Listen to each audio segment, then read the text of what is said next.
Okay, welcome back to House Education on January 16th, 2026.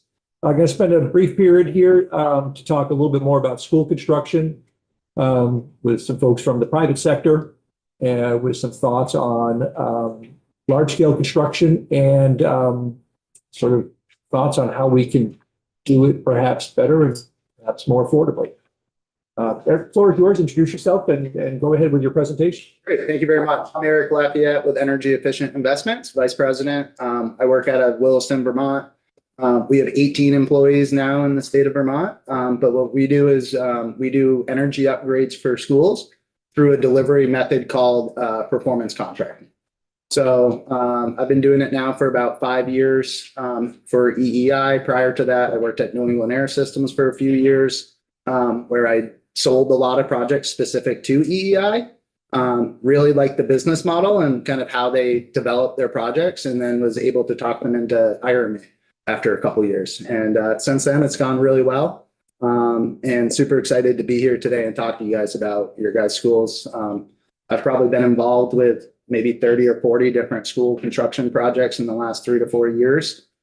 We do everything from fuel switching, so taking people off of oil, moving them to like biomass or heat pump systems, building envelopes, windows, roofs, doors, building automation systems, so like the controls that you guys have right here from Control Tech, like actually what operates and controls the equipment that's providing heat and ventilation to your guys' buildings.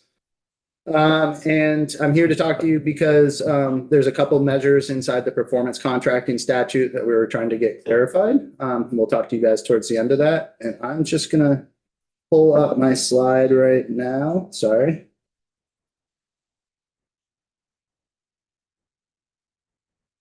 I can share my screen, right? Can I share my screen, Matt? Yeah, you should be able to. Three button at the bottom and then it's really cute. Says it's not given the option to share. You have it shut down, or Your co-host and then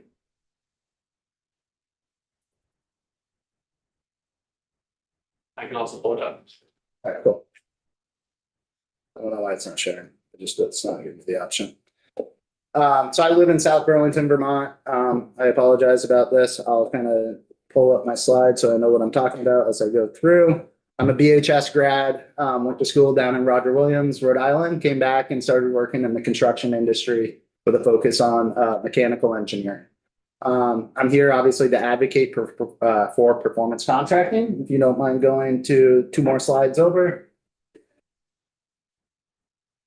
Slide. So performance contracting is a delivery method that essentially allows companies like mine to go and evaluate a building, look for different energy efficiency opportunities, recommend those energy cost measures to different school boards and school districts, and then work with them towards upgrading their facilities using the energy savings to help finance the project.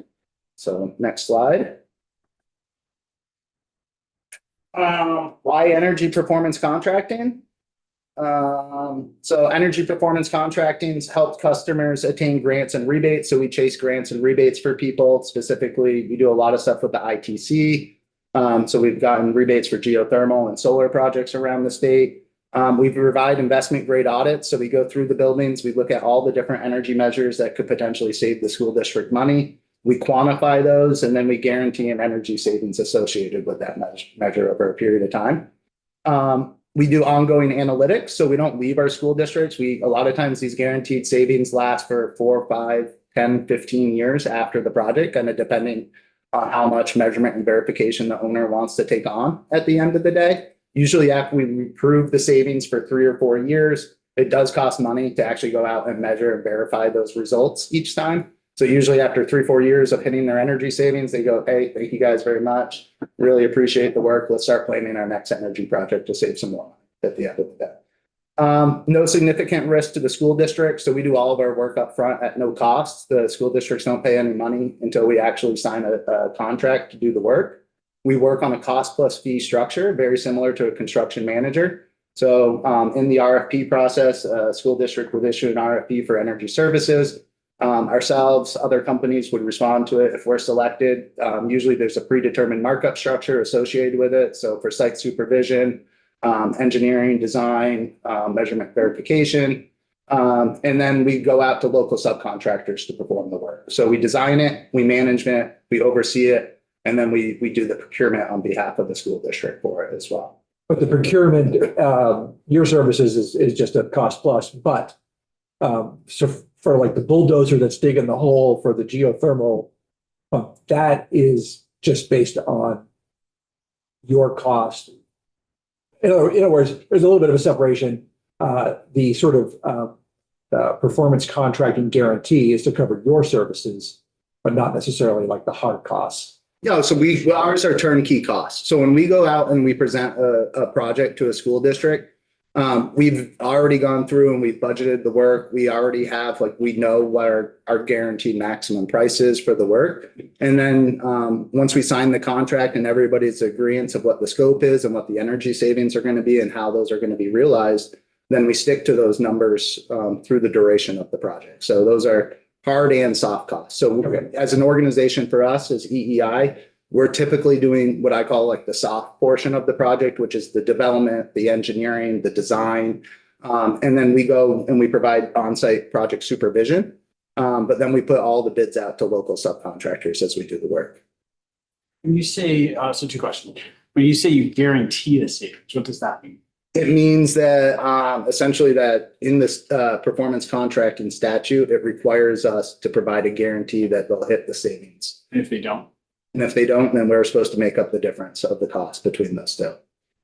And then, so I've worked with 3E Thermal.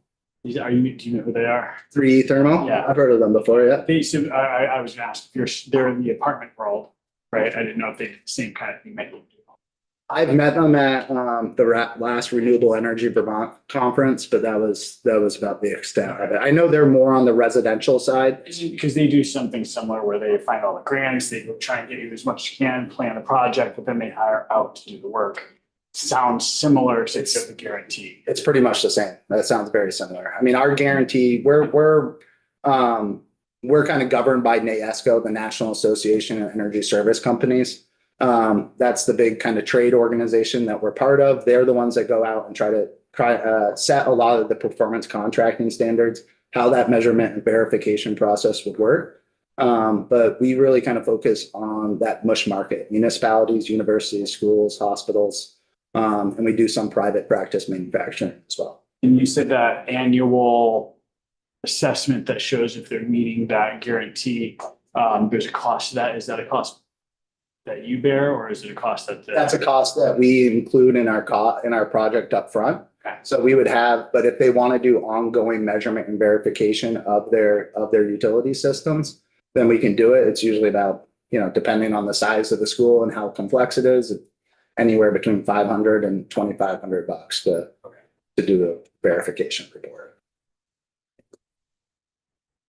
So I really think that this is the best way to address infrastructure because we are looking at long-term energy use. We're there to work with the school districts through the duration of their projects. And we're bound to those projects once we establish that GMP and we go out to bid with it. Next slide.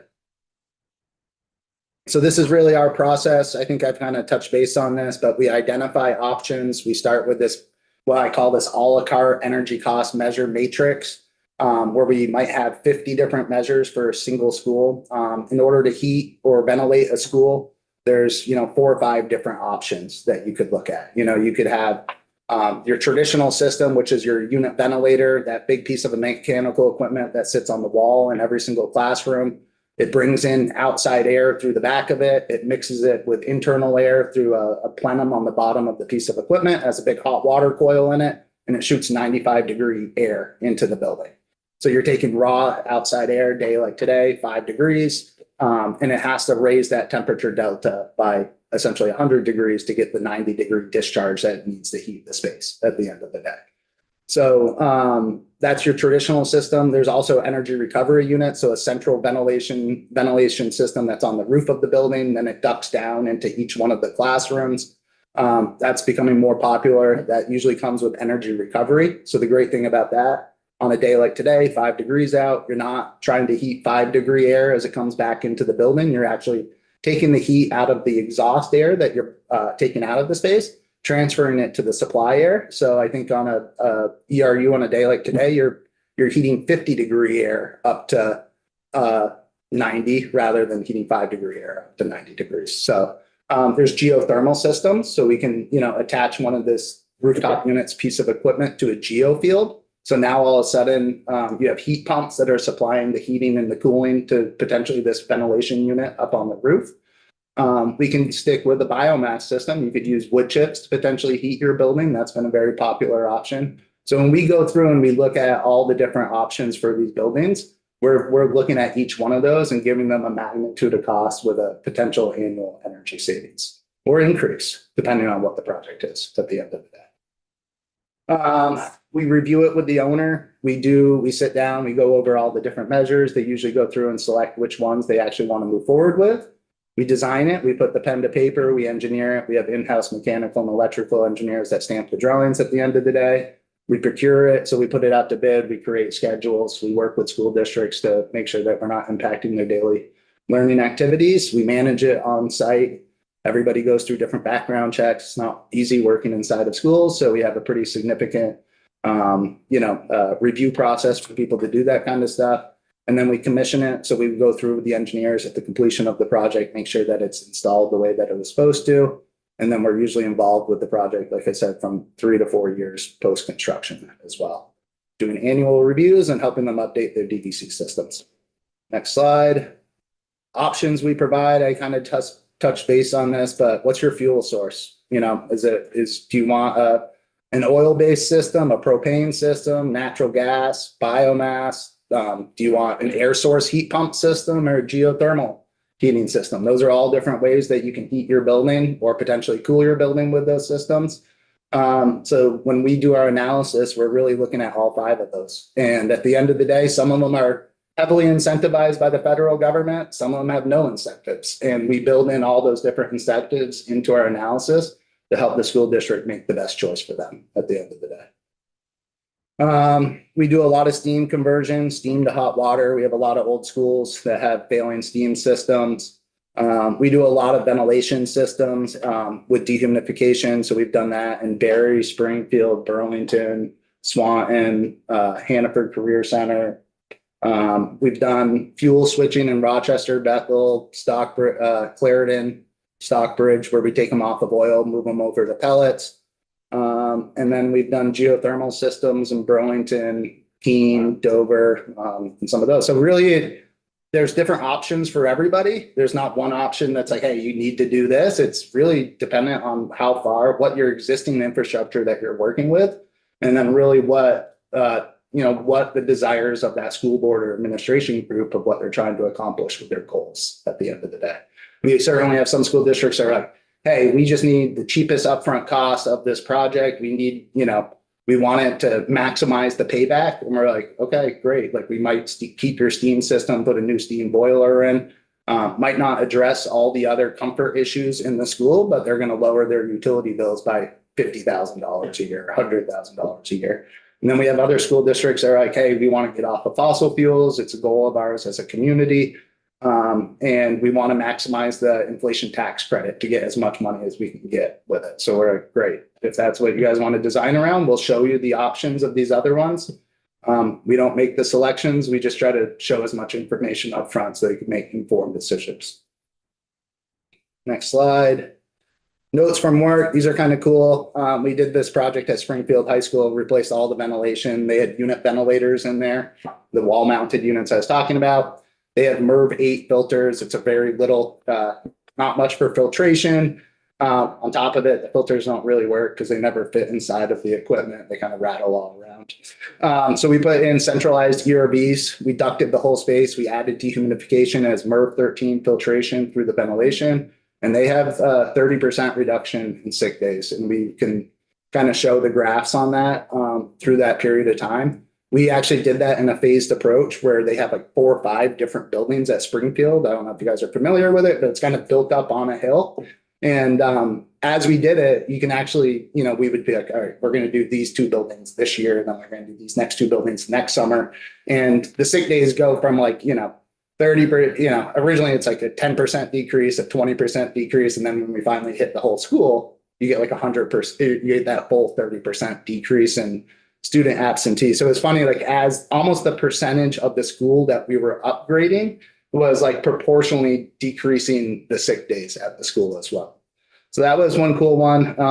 And then there's tons of studies from this company called Undaunted about indoor air quality and sick days and what it means for test scores and kids. It does really make a huge impact on these students at the end of the day. And the cool thing about Springfield is we actually reduced their energy while adding dehumidification to the school too. So their actual energy bills went down 10%. And the way that we were able to do that was by adding energy recovery through the ventilation system with advanced controls as well. So they get the benefit of cooling with less energy bills too. Did that include the tech center as well? It's a part of the building? No, that was the high school. So it was just the high school, the tech center up above it wasn't part of the. No, the tech center still has a lot of their original equipment. Got it. Thanks. So, And Rob? Our time is somewhat limited, so I got 10 say as you go through these other examples, make them super quick. Okay. We did a project at Hannaford Career Center. We abated everything in the building except for one room that had floors. The one room that we didn't do the abatement on, that was the only room that failed PCB levels. I thought that was an interesting fact. This was pre-PCB abatement, even knowing about it and stuff. But when they went back and did the testing, it was, the business manager and called me up. He's like, hey, just want to give you a heads up. The only room that failed was the one room that we didn't have in our contract to abate the floors in there. Everything else passed. And they found it in the glue mastic of the floor. Next slide, Rochester performance contract. This was a cool project.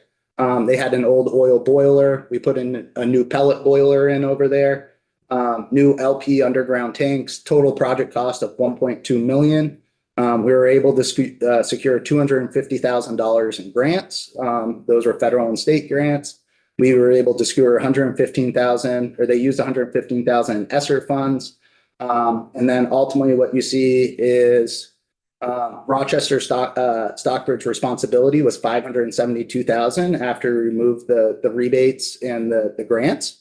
They had a payback period of $40,000. Their annual savings are guaranteed at $40,000 a year.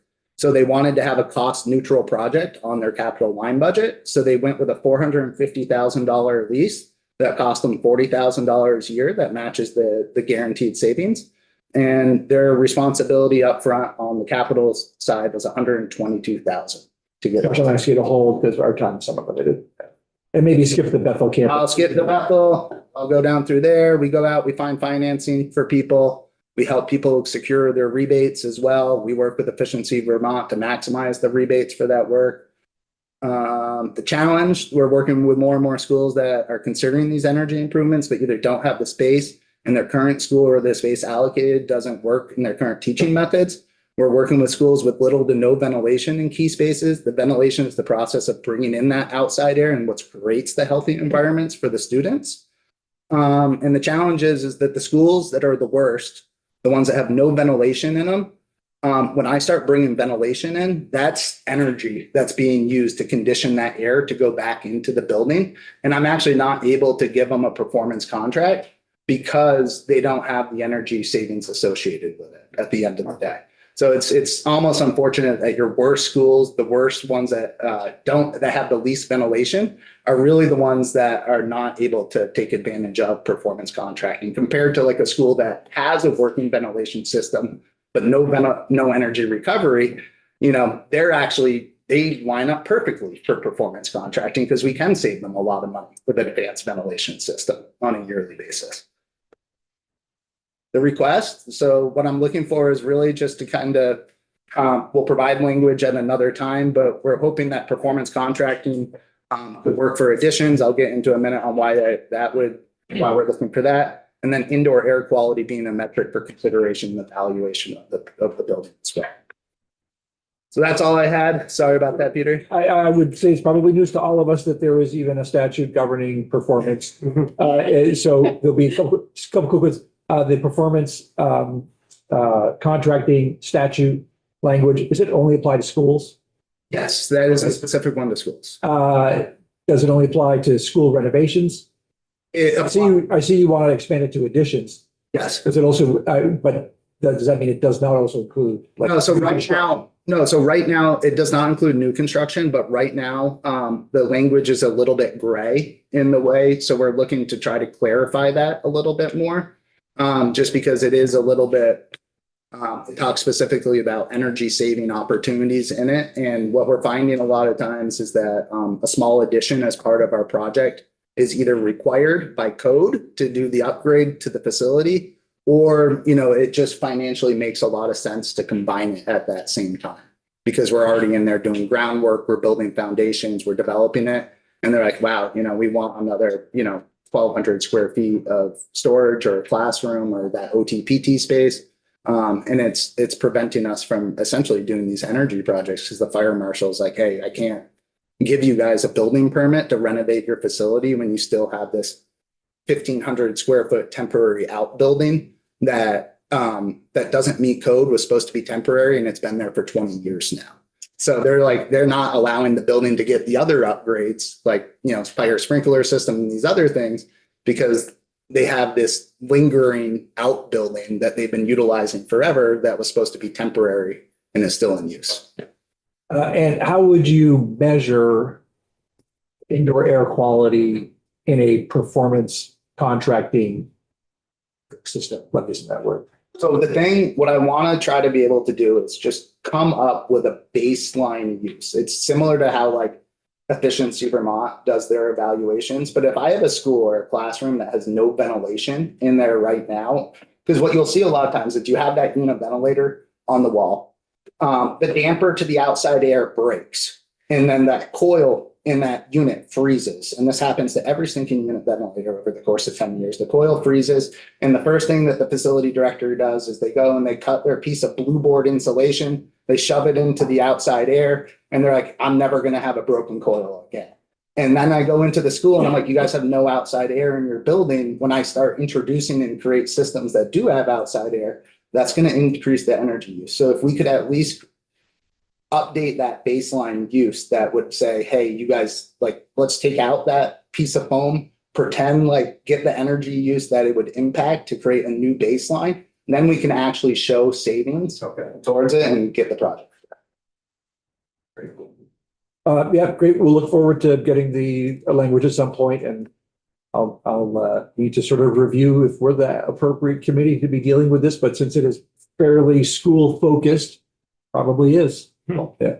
Yeah. Oh, sorry, Josh, one more. Two quick questions. First, with Rochester, the 15-year lease, to me, where I come from, a lease means at the end, you either take the product back or there's some kind of change as opposed to a loan where they own it at the end. What happens at the end of the lease? You own the equipment. Okay, so it's a lease to own. It's a lease appropriation clause. So essentially, if that school district says, hey, that wood chip boiler stinks in my building, I don't want anything to do with it, the school can call up the leasing company that provided the funds for it, or call us up, and we have to take that equipment away. But if they want to keep it, is there a balloon? There's no cost at the end? There's no cost at the end. It's just like a lease up. How many projects do you do a year on average, and how many projects could you do?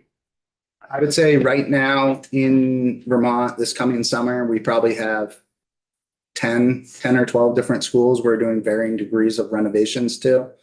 And I would say with this added stuff, I can think of like 4 or 5 schools right now off the top of my head that if I can show some of those baseline, show them what the savings would be to go with a more efficient system and what that indoor air quality impact would be, at least 4 or 5 new schools would come. Go ahead, Leland.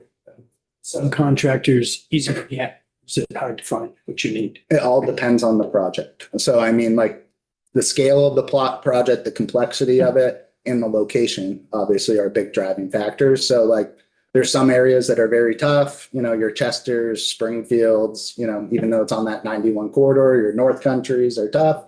Chittenden County is pretty easy, but in general, there is a stigmatism against school projects because it's usually short timelines. Contractors generally don't want to deal with schools.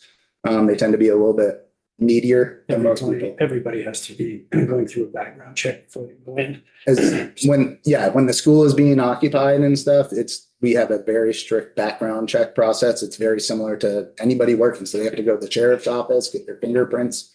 And the crazy thing is like, I could be working in Barry, I go and get fingerprinted, and then I got to go over to walk into a Montpelier school, and they're like, yeah, you got to go get fingerprinted again. So I've gotten fingerprinted like 8 times in 1 year. Great. Thank you very much for your time and then kind of squeezing yourself into our open background here. Slide 2, cute kids. They're a lot of work. Orchard School, South Burlington, going very well. Nice. So Do we need to reset? No. And we have everybody's here. All right, as we sort of play a little musical chairs, we're gonna get settled here. He's still alive. See you later. Yep, You are. we are still live.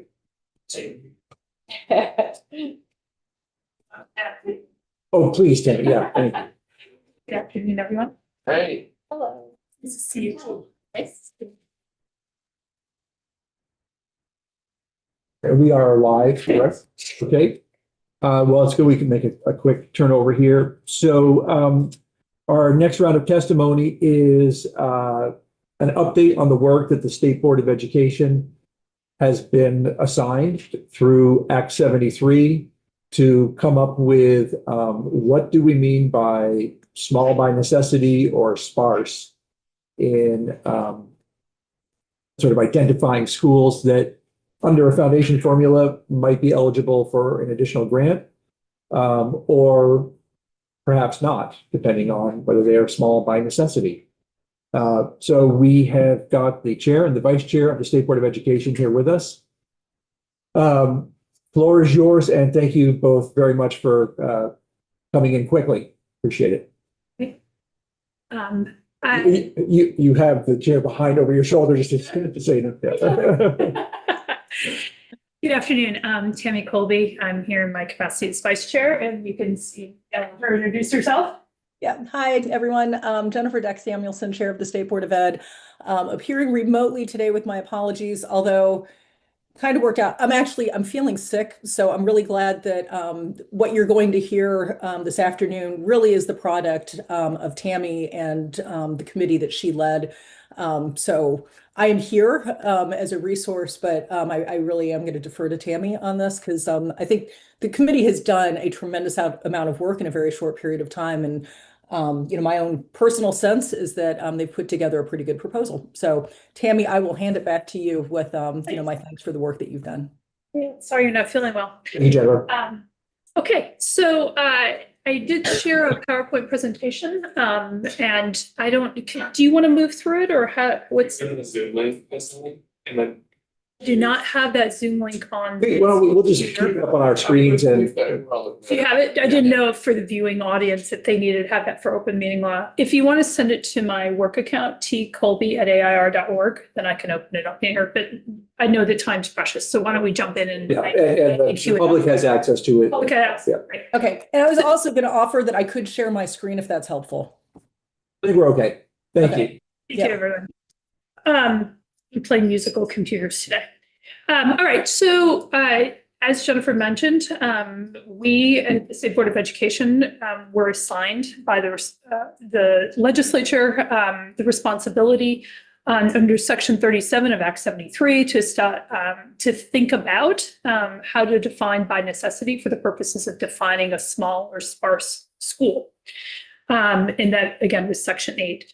So what we were assigned to do was to propose standards for schools to be considered as to whether or not they meet that criteria. Slide 3. So we undertook a process in July 2025. The state board constituted a special committee to develop a proposed framework for defining when a school is small by necessity and or sparse by necessity. Committee membership consisted of Cynthia Stewart, Brian Campion, former legislator, and myself as chair. We met 5 times during the fall of 2025. We held 1 public listening session on November 7th.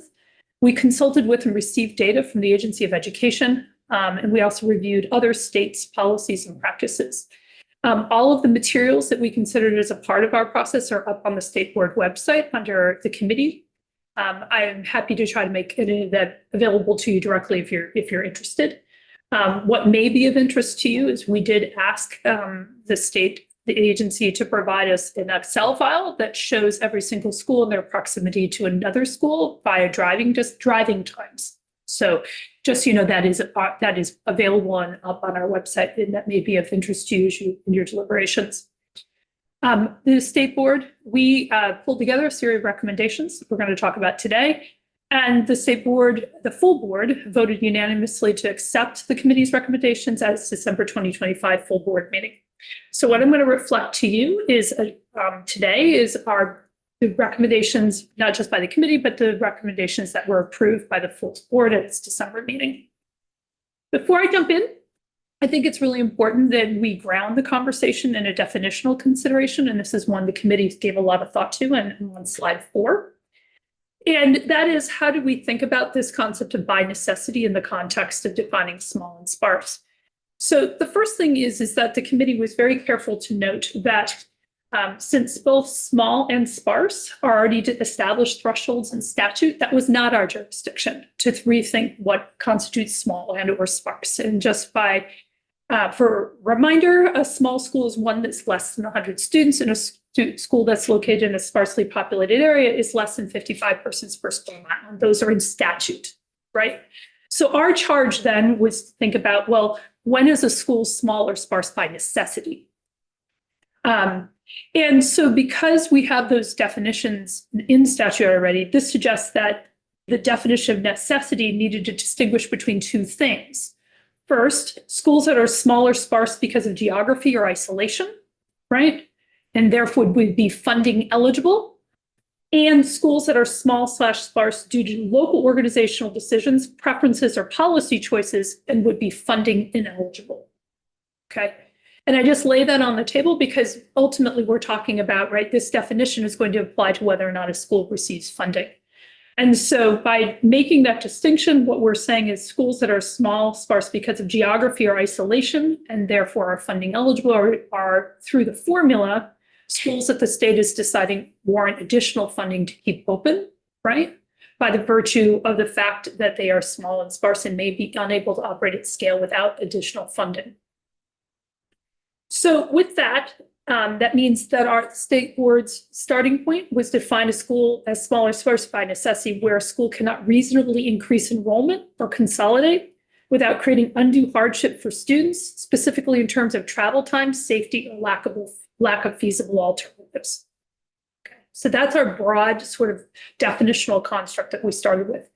Then we use that to create a sort of a broad framework and some criteria for you all to think about as you craft sort of the next step in this, which I assume would be some sort of statutory definition. I'm on slide 5, moving on to slide 6. So the possible criteria that we came up with, the committee operationalized our general framework in terms of specific criteria that could be used to determine whether a school is small or sparse by necessity. And there are basically 5 broad buckets here. A school that was by necessity would is demonstrated as meeting one or more of the following. Consolidation would result in average one-way travel times exceeding 45 average one-way travel times exceeding 45 minutes for grades pre-K through 6, or 60 minutes for grades 7 through 12, or travel over terrain that is frequently impassable or unsafe. Second, there is no nearby school with sufficient capacity to absorb the students without significant additional capital improvement or investment. 3, closure or consolidation would impose substantial increases in costs to the district or taxpayer due to tuitioning, transportation, or capital needs. And 4, the population density and projected enrollment of the schools in catchment area are such that the school cannot feasibly reach sustainable enrollment in the foreseeable future. So a school already meeting the for example, less than 100 students or less than 55 persons per square mile threshold could qualify by necessity if any one of these conditions were met. Okay, that's the big picture. What I'd like to do do now is talk through, we had some rationale, some additional, more specific criteria with as it relates to each one of these. So I'm now on to slide 7, the travel time or distance threshold. So as I suggested before, the possible criteria for a travel time or distance threshold was the average one-way student travel times exceeding 45 minutes for elementary students or 60 minutes for students in grade 7 or 12. And this would be also considering road miles to the nearest school, the same grade span exceeded 10 to 15 miles depending on terrain. Again, these thresholds, thresholds are always tricky, right? Because they create cliffs, but we felt like we needed to set some guardrails around sort of what these travel times might be. In establishing this framework, we not only looked at what other states did, and you'll see in our memorandum, there's an appendix where we looked at what some of the other states are doing. We also talked to superintendents in the state, and they made 2 important points. I think one, that if we are going to use travel times or we are going to use road miles, it needs to be an average, right? Not an absolute, because it could be that some students might need 46 minutes versus 44. And they were very, very, very clear about that. The other challenge with this, right, though, is that road miles to the nearest school, right, can be dependent on terrain, and that sort of feeds into our second criteria. Are we taking questions as we go or? If it's a clarifying question, then I'm happy to. let's go for it. Okay. I actually have one too. Great, go for it. So I'm just curious, I understand that you took your recommendations by looking at what other states are, but like, why settle on 45 versus a half an hour? I mean, Yeah. how did that number get selected? Yeah, and so in the memo, there's a footnote that has some research on this too, right? That talks about sort of time on bus and and its impacts on student learning. So we took that into account. We took into account testimony from superintendents around sort of what they already use as guidelines, right? For example, we heard from one superintendent that they already use a guideline of trying to make sure that students aren't on buses more than 60 minutes. So it was both looking at what other states did, looking at the existing research literature about the impact of time on bus on student achievement and other kinds of factors, as well as taking into some of the practical considerations that existing school superintendents shared with us. Just Representative Long, yeah. Really simply, like, the travel time, does that include pickup, drop off, switching buses and all of that as well? My understanding is that travel time includes all of those things, but I think that would be something that you would want to be clear about in whatever you defined. And mine was when it says average one-way student travel time exceeding, that means time on a bus, now as opposed to a parent driving a child directly to the school. We considered travel time as more general than that. So it could be a parent driving a child because we don't require bus transportation in Vermont. I guess this is obviously something that everybody holds very dear and has their own experiences. My travel time, if my parent drove me, was about 5 minutes. The bus was 45 minutes. So how do you? Yeah. I think this conversation highlights the challenges with operationalizing a definition. And one of the things that we heard from school superintendents and others in our listening session were the fact that the definition itself there need to be guardrails, right? But that we needed to be careful about not making those guardrails so absolute that superintendents in particular wouldn't be tied into something where they had so little flexibility that they couldn't make something work, right? I mean, busing schedules are one of the bane of many superintendents' existence, right? These are really, right, like this is really tough stuff to do, especially for some of our large districts in rural areas, right? Trying to figure all of this out and make it work. It's also why we were very careful as a part of it in our committee deliberations, not to come back at you with one criteria. Right. So some states make it all about travel time. And what we said is, and I'll go through the other criteria here, is that there needs to be multiple things that come into play here. Right. Because if you just make it about travel time, there are other kinds of considerations that need to come. Thanks. Other questions? I think maybe this is already answered, but I just want to make sure I understand it. The travel time also includes like the stop and start of picking up kids and how long they might wait for them.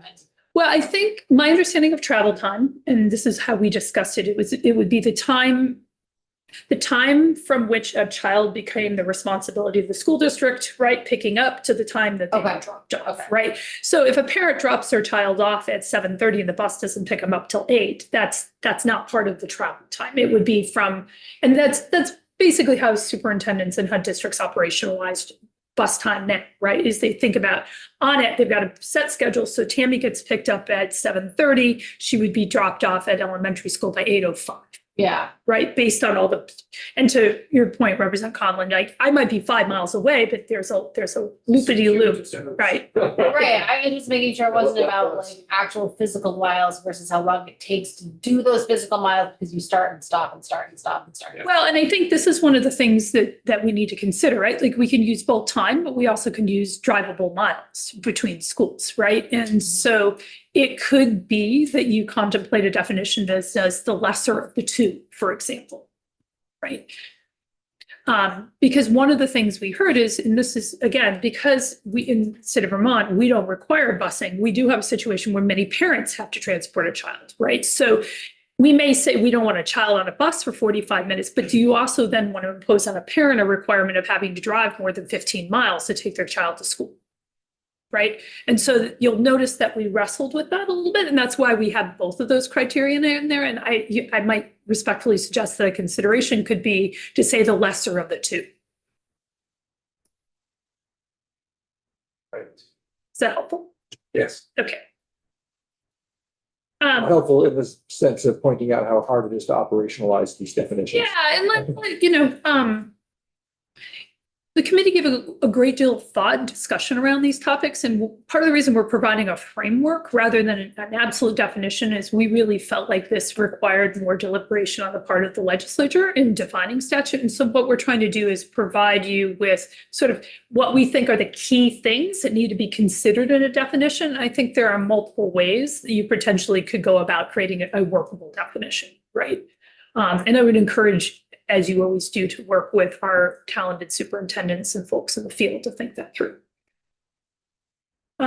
Okay, so the second one would be safe transportation limitations. And this is, of course, related to travel time, but we also wanted to be explicit about this, that the possible criteria would be a school qualifies if terrain, winter roads, unpaved routes, mountain gaps create unsafe or unreliable transportation as certified by the supervisory union or AOE. We need to take that into account, like App Gap, right? Like, we don't want buses going up over in the winter, right? And if you think about it, or Lincoln Gap closes, right? Like, you think about the Warren School and the Lincoln School, they're pretty close together, except for the fact that Lincoln Gap isn't open in the winter, right?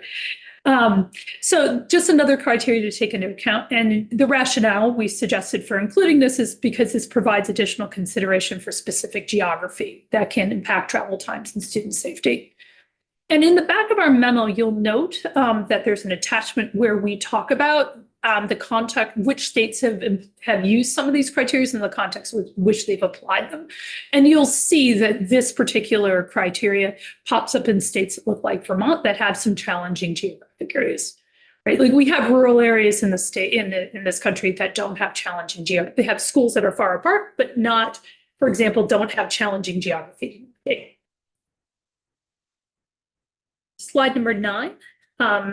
Lack of feasible consolidation options. And under this, a school would qualify as small or sparse by necessity if nearby schools, both within and outside the existing district boundary, lack capacity to absorb students and still meet the state's educational quality standards, including class size minimums.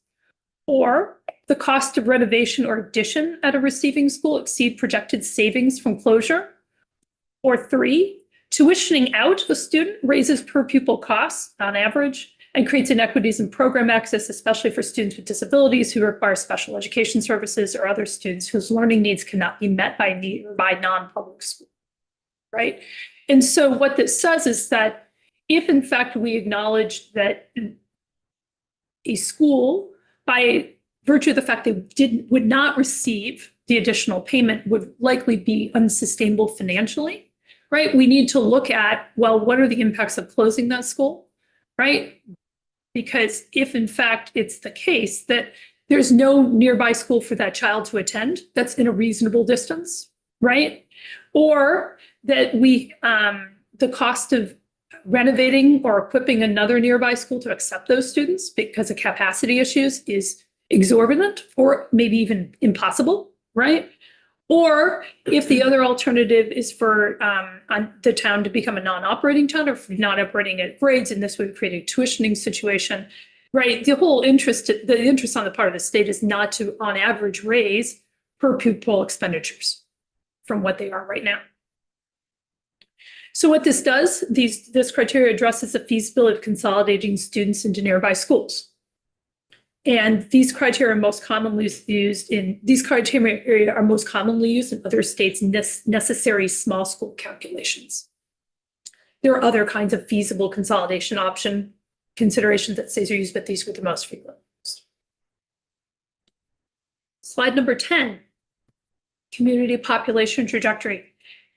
Under this criteria, a school would qualify if the census block or town catchment areas is projected to remain below an enrollment that would support a viable larger school even with consolidation. What do we mean by that?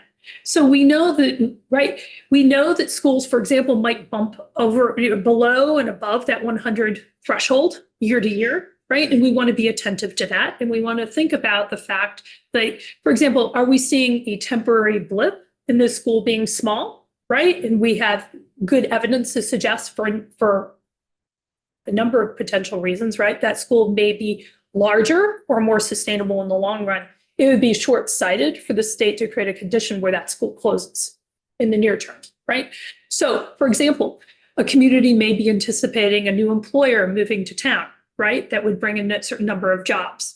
It could be that for a number of reasons that there is a decline in enrollment for 2 or 3 years, but all of a sudden you've got a kindergarten class 3 or 4 years back that says you're going to be well over 100 students 4 years from now, right? And that trajectory is sustainable over time.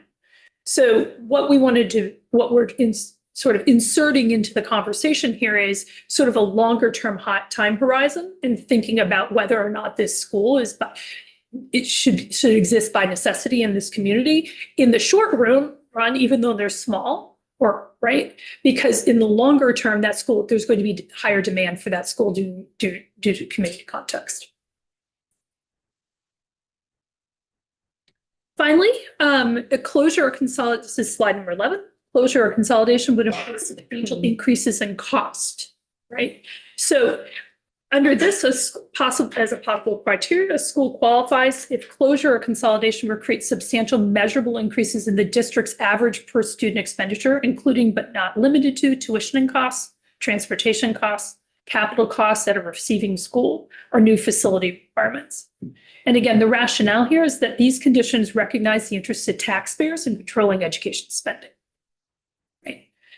So if you sort of stand back at the 10,000 foot level, the idea, what we tried to do is we tried to think broadly about what are those kinds of conditions and criteria that meet sort of the reasonable person test for what would be a small school by necessity, right? And thinking about sort of, well, if we have this threshold at 100 students or less than 55 persons per square mile, how do we think about those sort of hard and fast boundaries for whether a school is small, right, or located sparsely part of the area? How do we think about that in the context of implementing that in a realistic way in the context of our larger education system, to both maintain educational quality and safety for kids? Any questions on the criteria? And then I want to talk about a couple of implementation considerations. I'm thinking of tuition and costs, and I'm trying to picture all of this stuff in my head and apply it to actual real time.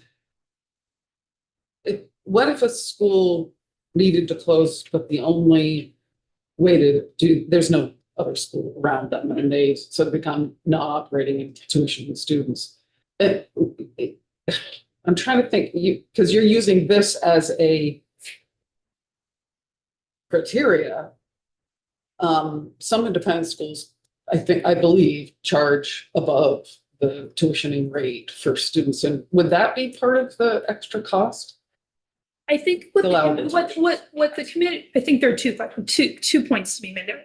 One, what the committee acknowledged is, right, if we're thinking about let's go back to, right, the by necessity clause is here because we're trying to make decisions about whether or not to provide an additional subsidy to a small school, right, to stay open, a small public school, okay?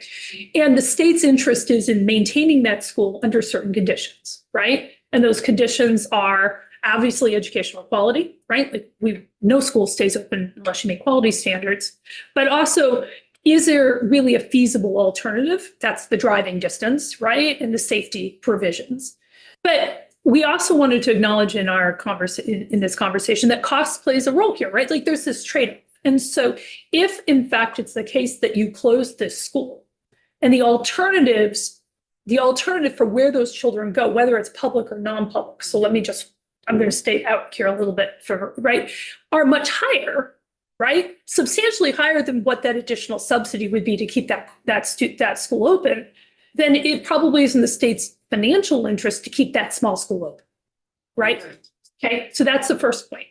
And that applies whether or not it's a public or a non-public school, right? So that's why we have discussions in here about, well, if we had to invest millions of dollars in another nearby school in order to create the capacity for this, it may not make financial sense. It might make more financial sense for the state to continue with the subsidy payment to this small school because right now on the tuitioning, one other alternative could be is, right, so if the school no longer received the subsidy and their decision was to close, right?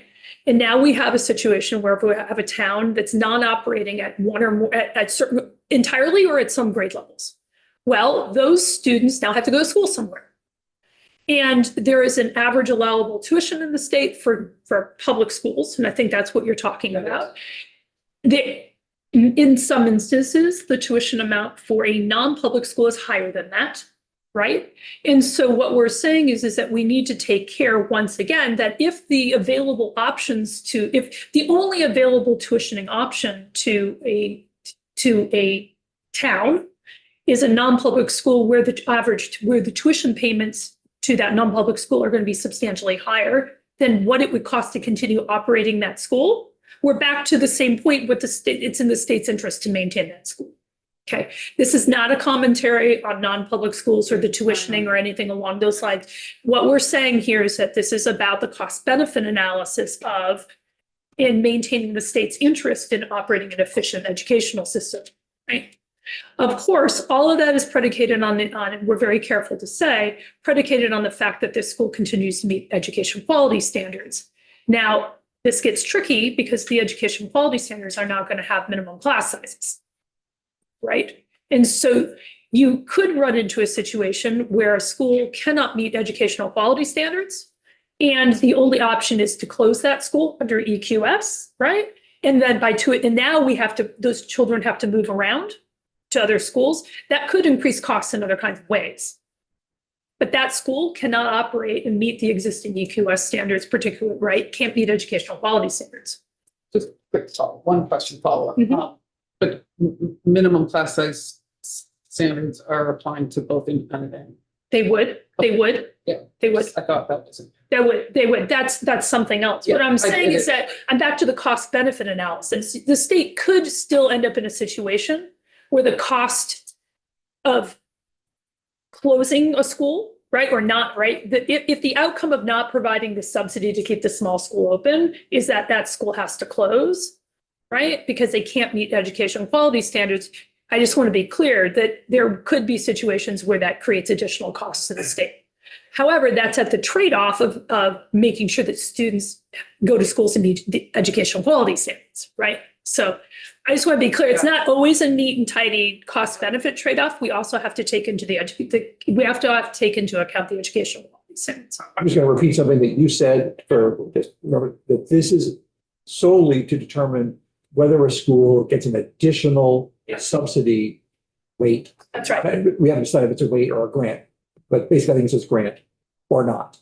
Yeah. It doesn't not the underlying foundation formula is irrelevant. That still would qualify for the district. That's correct. That's correct. That's correct. And that's part of the reason that in our criteria, we wanted to be very transparent about the cost benefit trade-off there, right? Like right? So by necessity is not, right, go back to our definition. Our original sort of definitional consideration was, our starting point was define a school as small or sparse by necessity, where the school can't reasonably increase enrollment or consolidate without creating undue hardship for students, right? Specifically in terms of travel time, safety, and lack of feasible alternatives. However, in doing that, that's not all about money. So, but money plays a role here. And I will sort of say, as a real world example, so in my district, we have a number of small elementary schools, very small. They're all under 100. So they are small by definition, but they probably would not qualify for by necessity. The district continues to have the option under the foundation formula to keep them open. The money still follows the student to the district, and the district can operate how they choose. They just won't get the small school. As long as they meet the educational quality standards. Great. Representative Brady. I think you made my point exactly, Peter. I just wanted to make sure we're clear because I think this discussion gets conflated with what small by necessity schools are allowed to stay open. And this isn't about, I mean, it is obviously on some level about operations and school closures potentially, but it's about the subsidy grant, not is that school sort of allowed under our rules to exist? That's correct. And that's why that's why cost is part of the factor in here, right? Like this is, and we were very careful when we took testimony in our public listening sessions to make it clear that what we as a state board were doing and considering had nothing to do whether small schools stay open or closed, right? We are trying to think about how we operationalize this by necessity, which is for the purposes of the grant, right?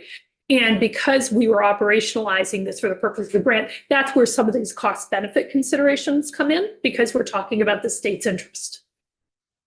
Okay. So we had two other implementation considerations, and I'm on slide 12, but I'll move on to slide 13. Of course, we got to figure out how we actually determine whether schools meet these criteria, whatever the criteria are that you set.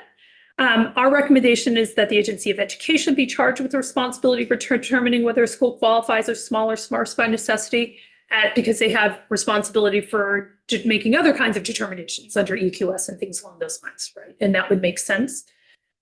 We also recommend that whatever the specific criteria are that you adopt, that the documentation requirements, the timeline for review and data elements that AOE should use in that determination should be incorporated in the EQS, so that all of these things around educational quality standards are in one place and consistent with one another.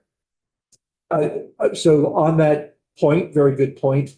If a school is found to be in violation of EQS in any shape or form today, can they appeal that to the State Board of Education? I mean, what we're talking about here is something that's highly measurable versus something that isn't all that measurable that exists in EQS. And all I'm wondering about is like, if a school says, I don't feel like you have your measurements are correct, is there an appeal mechanism that currently exists today that we could mimic? Jennifer, help me out. I don't think there's a formal appeal mechanism for public schools, but there is for independent schools, correct? Yeah, and I'm just reflecting, 16 VSA 165, I think has 5 criteria where it goes first to the agency and the secretary can recommend closure to the state board if a school doesn't meet any of those 5 stated criteria.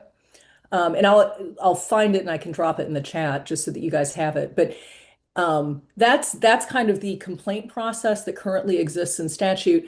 And I will say we did update EQS, the most recent version that's now in effect.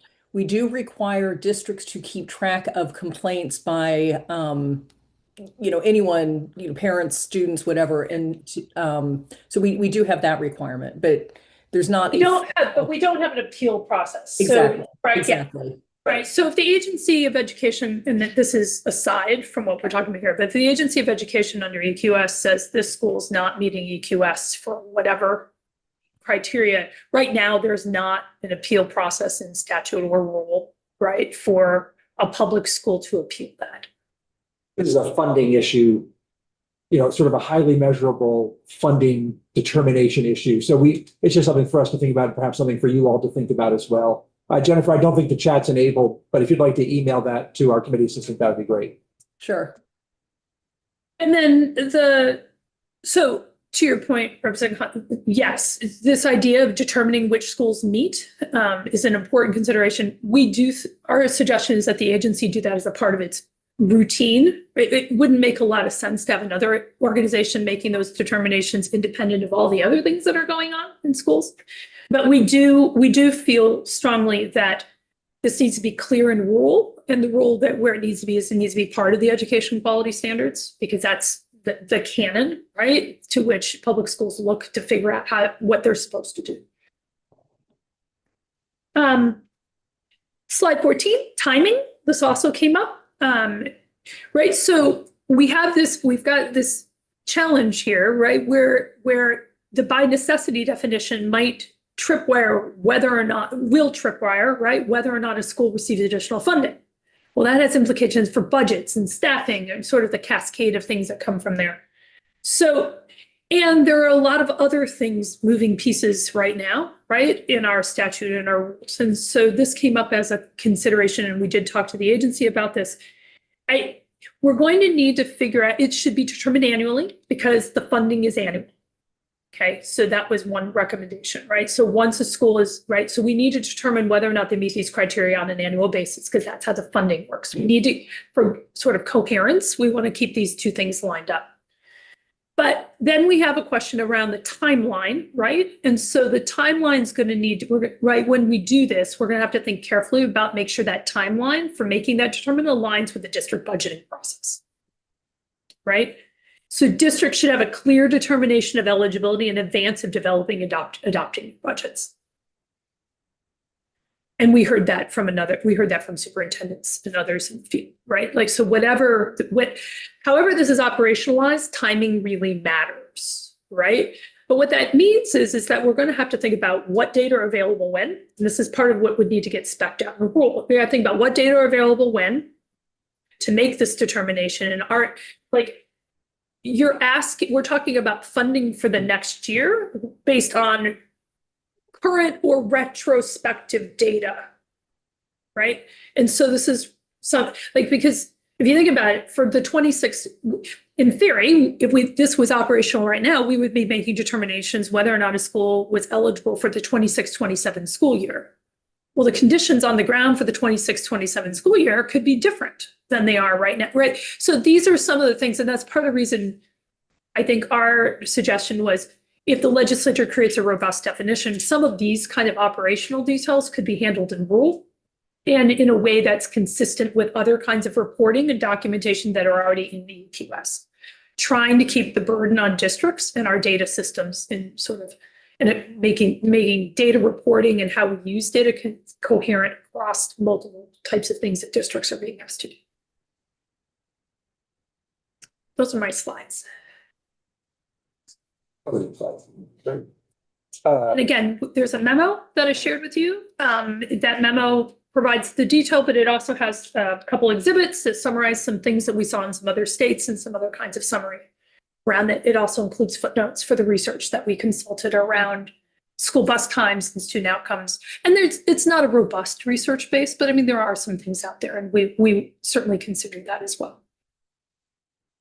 As I think about your point concerning needing to have the information available to school districts for their budgeting purposes early, and then I think about how we do long-term weighted ADM, which is, correct me if I'm wrong, kind of a rolling 3-year average, so that you might have an abrupt change one year in your numbers of kids in your school, but it actually, the impact of that, positive or negative, kind of rolls in a little bit later. So you are often retroactive anyway. You could perhaps apply the same idea with this. Well, so sparsity won't change as often, right? But enrollment may, and my understanding is that the enrollment threshold's already pegged a long-term weighted membership, right? Well, I was thinking actually just determination. Yeah.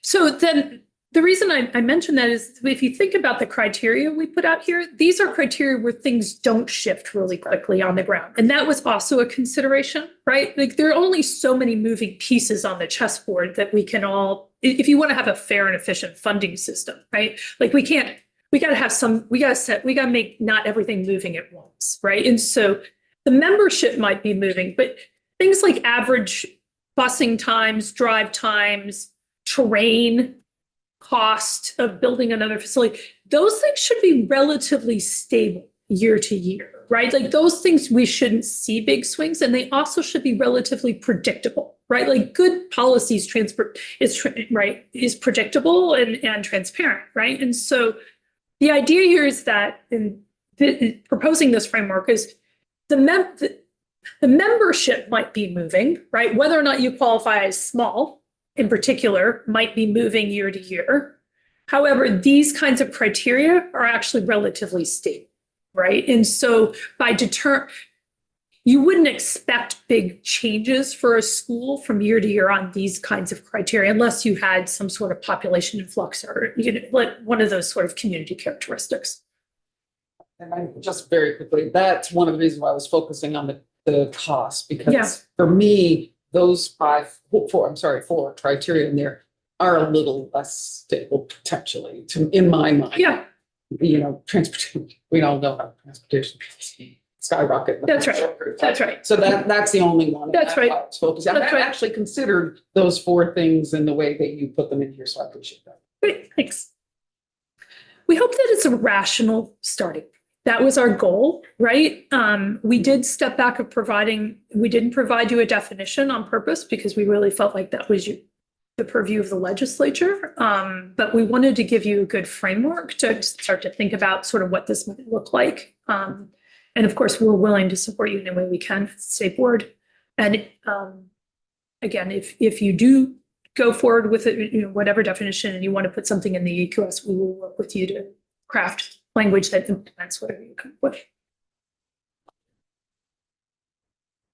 I'm not seeing any other burning questions, but we do have some reading material with the memo as well. We're happy to come back too. Yeah, There's quite a bit of material up on our website from our testimony and the evidence that we considered. So this, if it's helpful for us to come back and talk to you about specifics, we're happy to do that too. Yeah. And, we are very good in the legislature at assigning difficult tasks to the State Board of Education, and we appreciate you. Hopefully we're living up to expectations. You're doing a Ryan. great job. Yeah, thank you. Thank you both very much. All right, committee, I think that wraps it up for us for the week. Oh gosh, I was your last one.